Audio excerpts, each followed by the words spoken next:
शादी की खुशियाँ अभी थमी भी नहीं थी कि मेरे जीवन में तूफान आ गया। मेरे पति जिनसे मैं बेहद प्यार करती थी, शादी के 3 दिन बाद ही चल बसे। दुःख से मैं टूट गई थी, लेकिन मेरे देवर जी राज ने मेरा सहारा बनने की कोशिश की। राज मुझसे दूर शहर में रहते थे, लेकिन शादी के बाद वो मेरे साथ रहने लगे। धीरे-धीरे राज का सहारा मेरे लिए ज़रूरी हो गया। मैं उनसे प्यार करने लगी और उन्होंने भी मुझसे प्यार का इज़हार कर दिया।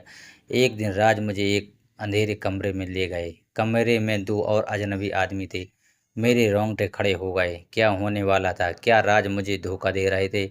अंधेरे कमरे में डर और अनिश्चितता का माहौल था। वे दोनों अजनबी कौन थे? राज उनसे क्या बात कर रहे थे? मैं समझ नहीं पा रही थी कि क्या हो रहा है। राज ने मुझे बताया कि वे दोनों मेरे पति के दोस्त थे, जो उनकी मृत्यु के पीछे की सच्चाई जानते थे। उन्होंने कहा कि मेरे पति की हत्या हुई थी और वे हत्यारों को ढूंढने में मेरी मदद करना चाहते थे। मेरे मन में सवालों का ज्वालामुखी भड़क उठा था। क्या सच में मेरे पति की हत्या हुई थी? कौन थे वे हत्यारे? क्या मैं इन अजनबियों पर भरोसा कर सकती थी?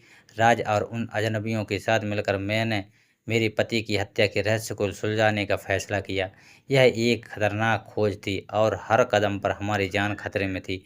हमें पता चला कि मेरे पति किसी बड़े षड्यंत्र का हिस्सा थे और उनकी हत्या उसी षड्यंत्र से जुड़ी थी। धीरे-धीरे हम हत्यारों के करीब पहुंच रहे थे, लेकिन वे भी हमें ढूंढ रहे थे। आखिरकार हम हत्यारों तक पहुंच गए। एक भयानक संघर्ष के बाद हमने उन्हें पकड़ लिया और पुलिस को सौंप दिया। लेकिन इस सफलता के साथ ही एक चौंकाने वाला खुलासा भी हुआ।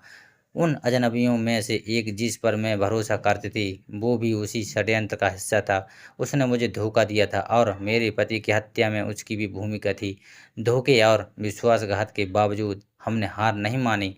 हमने सबूत इकट्ठा किए और उस धोखेबाज को भी पुलिस के हवाले कर दिया।